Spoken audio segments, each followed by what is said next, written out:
Además de leer, ¿prefieres escuchar? Historias al oído trae las mejores historias del toque narradas por el Lucho. En su voz, las historias cobran vida. Personajes, locaciones, culturas. Historias al oído, dedicado a las personas con discapacidad visual y a todos aquellos que disfrutan la narración. Historias al oído, un podcast semanal del toque, sin teque ni leque leque.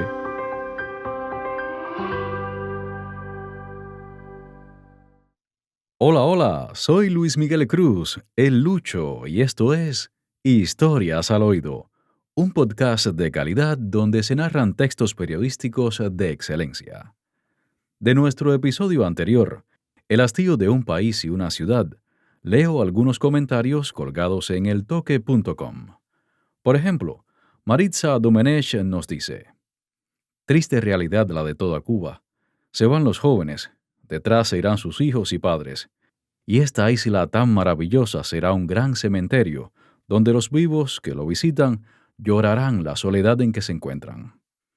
Por su parte, Guille Álvarez discrepa con los foristas y pregunta: mi amigo, ¿y cuáles son las causas de esa calamidad que evidentemente tú le das un toque mucho más trágico que el que realmente tiene? A continuación, este forista desarrolla sus ideas y termina: lo mismo de siempre. No aportan nada a ustedes para salir de la crisis, y es lógico, viven de ella. Mientras el aforista Yenisei Rodríguez replica: muy buen artículo y verdaderamente triste. Finalmente, Jorge reitera: muy buen artículo y muy veraz sobre nuestra realidad cubana. Gracias. Recuerda suscribirte a nuestro canal de iVoox. Puedes sintonizarnos también en Spotify, Google Podcast y YouTube. Regálanos un like en Facebook. Tuitea sobre Historias al Oído. Y ahora, nuestro episodio de hoy. El drama de la emigración cubana. Irse o quedarse. Autor: persona protegida. Narrador: Luis Miguel Cruz, el Lucho. Opción 1. Irse de Cuba.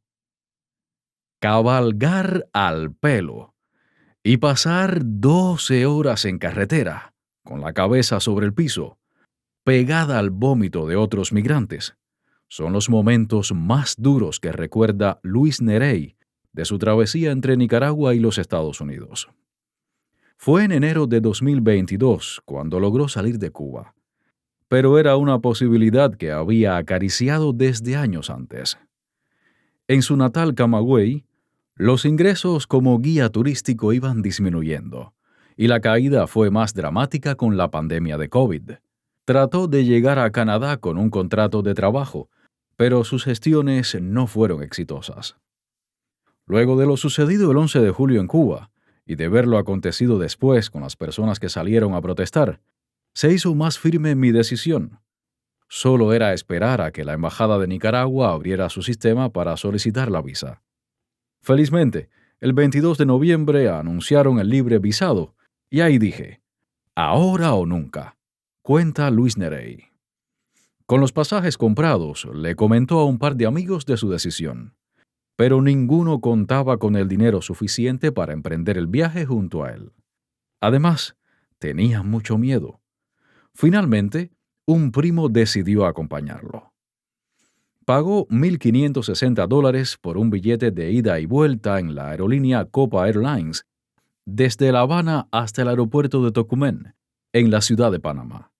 Luego otros $480 para viajar a Managua en un vuelo de la aerolínea Conviasa. Luis Neray y su primo sacaron cuentas. Tenían 12 horas, el tiempo máximo permitido a los cubanos para hacer escala en Panamá sin necesidad de visa de tránsito, y así abordar un vuelo a Nicaragua. Muchos cubanos temían hacer este tipo de vuelo y conexión porque ECASA, la empresa cubana de aeropuertos y servicios aeroportuarios S.A., había dicho en días anteriores que no era posible hacer conexión con diferentes aerolíneas. Recuerda, Luis. Se había creado mucha confusión, pero una amiga de La Habana y yo habíamos investigado. Llamamos a las oficinas de Copa, a la Embajada de Panamá, y ellos decían que era posible. Decidimos tomar el riesgo. Luego, mi amiga le envió a ECASA las capturas de pantalla de la conversación que ella tuvo con la embajada panameña, así como los correos de Copa, y a los pocos días, ECASA rectificó su comunicado. A partir de ese momento, muchas personas en Cuba empezaron a volar por esa vía. Luis Neray resalta que la travesía requiere de mucho dinero. Aunque tenía ahorros, su recorrido solo fue posible gracias a la ayuda de su familia.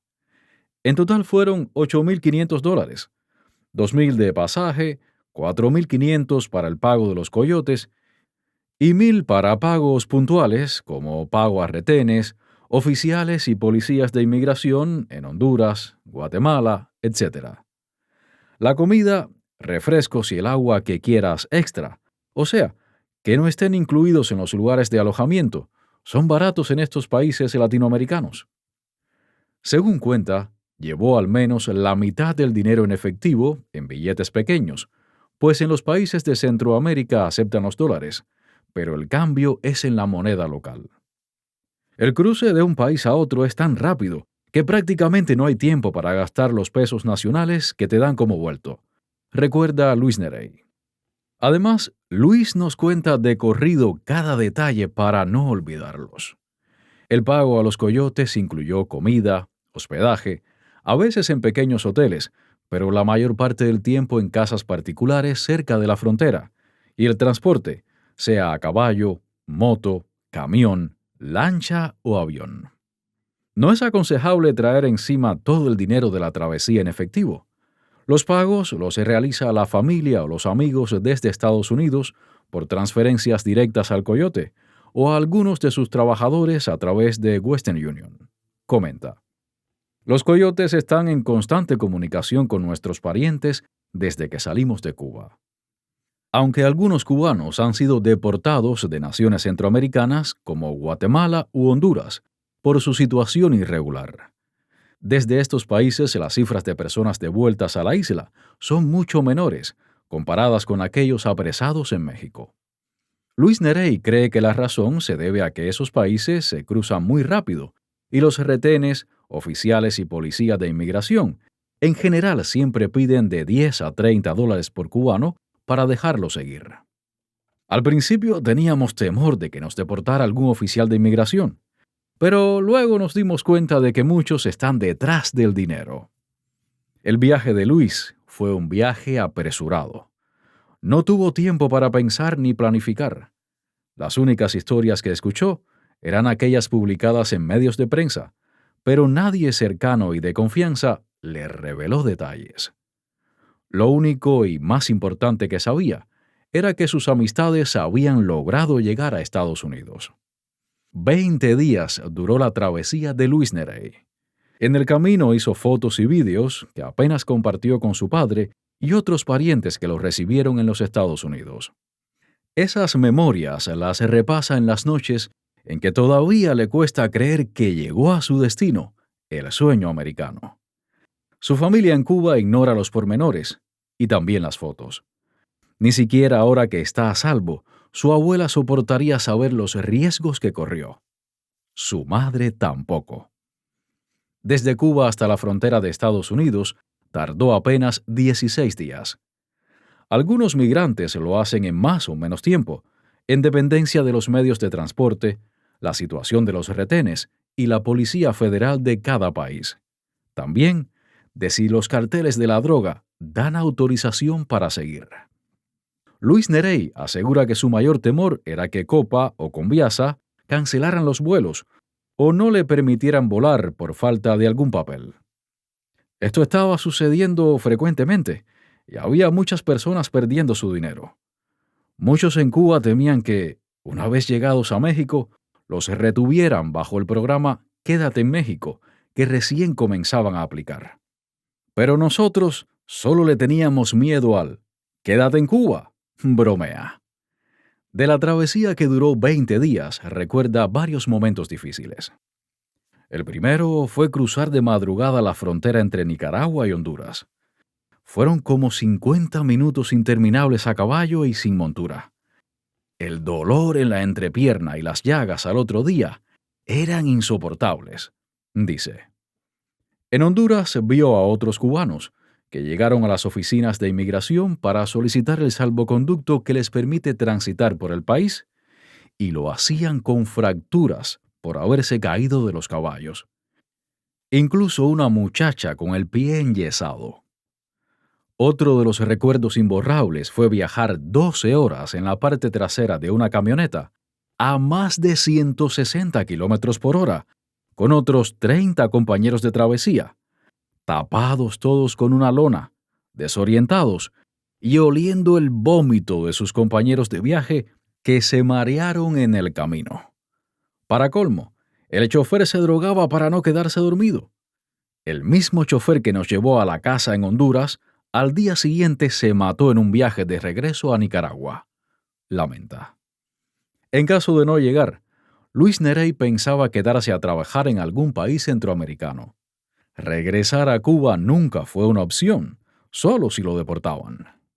Según contó, en Honduras los miembros de la Cruz Roja le entregaron un mapa con todas sus oficinas y centros de migrantes en Latinoamérica, para que, en caso de algún inconveniente, pudieran solicitar ayuda y refugio.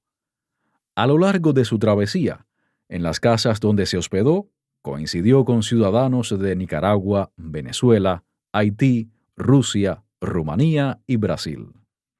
El grupo de su coyote estaba integrado por 50 personas, incluidas mujeres solas con niños. Se creó un ambiente de hermandad en el camino. Nos ayudamos entre todos. Los que viajaron conmigo ya están en Estados Unidos. Se alegra. Luis Neray nunca se detuvo a contar las personas que conoció en el recorrido, en el centro de detención de la frontera, en las casas y hoteles donde se hospedaron. Eran demasiados. Creo que en los 4 días que estuve preso, veía llegar 100 cubanos diariamente, dice. Sus estimaciones no son exageradas. Según el Departamento de Aduanas y Protección Fronteriza de los Estados Unidos, en el año fiscal 2022, de octubre de 2021 a septiembre de 2022, una cifra de 224.607 cubanos llegaron a las fronteras entre México y Estados Unidos. Luis Neray es uno de ellos. Opción 2. Quedarse en Cuba. Frustrada en su natal Camagüey, Lady Laura mira con envidia a todos los conocidos que llegan a Estados Unidos tras hacer la travesía desde Nicaragua. Ella hubiera podido llegar también, pero no tenía dinero suficiente. Vendí mi casa, pero aún así el dinero no me alcanzaba. Cuenta. Por mi apartamento de un cuarto en el reparto Mella, en las afueras de Camagüey, apenas me dieron $6,000. Eso no era suficiente para costear mi viaje y el de mi niña. Daba justo para el pago de los pasajes, lamenta Lady Laura. Ella es graduada de estudios socioculturales y trabaja en una librería. Hace tiempo que quería emigrar de Cuba, pero no fue hasta que su hija cumplió 7 años que comenzó a planificarlo en serio. Ser madre soltera es muy difícil, más aún en estos tiempos, dice Lady Laura. Ya no es tanto por mí que quiero irme, sino por mi hija. Cada día siento más que en Cuba no hay futuro para ella. No quiero que sienta la frustración que yo siento. Lady Laura cuenta que mirarse en el espejo la aterra. Se siente vieja y sola. Por eso, cuando establecieron el libre visado a Nicaragua, creyó que era su oportunidad. Durante la pandemia solicitó los pasaportes de ambas. Y como el padre de la niña nunca se hizo cargo, ni siquiera la inscribió. No necesitaba ningún permiso para salir de Cuba con la pequeña. Tengo amigas separadas que han querido viajar con sus hijos y los padres de los niños no les han dado el permiso, explica. En mi caso, tengo la patria potestad única de mi hija y ese obstáculo no existía. Lady Laura lo tenía todo preparado. A través de varios grupos de Facebook, contactó con otros 6 camagüeyanos que querían hacer la travesía y lo planificaron todo. Fueron días sin dormir, dice. Hicimos un grupo de WhatsApp para estar en comunicación constante y contactamos a los Coyotes, la casa de alojamiento para la primera noche en Managua, el intermediario que nos sacaría los pasajes en el mismo vuelo. Cuenta. Lady Laura pudo reunir otros $3,000 entre préstamos de una amiga en Italia y una tía abuela en Houston. Sin embargo, aún no era suficiente. Pero algo sucedió. El día antes de Lady Laura dar el sí, la persona que le iba a comprar su pasaje se negó. Varios amigos alertaron a Lady Laura del riesgo de no irse con el dinero completo, y menos aún con una niña pequeña. Lloré mucho por la frustración. Vi a mis compañeros del grupo irse y llegar a su destino a los 18 días. Fueron momentos muy duros, según me contaron, pero cumplieron su objetivo. Mientras, yo sigo aquí, en Cuba, sin casa, con una hija pequeña y con unas ganas tremendas de irme de aquí. Ya veré cómo, pero voy a seguir intentando irme. Concluye Lady Laura. Has escuchado Historias al Oído. Episodio: El drama de la emigración cubana. Irse o quedarse. Texto periodístico: Persona protegida. Narración: Luis Miguel Cruz, el Lucho. Si te gustó este episodio, considera suscribirte a iVoox. Estamos cerca de los 100 primeros suscriptores y tú puedes ayudarnos a alcanzar el centenar de seguidores. También, déjanos tus comentarios para publicarlos en próximos episodios. Gracias por la sintonía. Además de leer, ¿prefieres escuchar? Historias al Oído trae las mejores historias del toque narradas por el Lucho. En su voz, las historias cobran vida. Personajes, locaciones, culturas. Historias al Oído, dedicado a las personas con discapacidad visual y a todos aquellos que disfrutan la narración. Historias al Oído, un podcast semanal del toque, sin teque ni leque leque.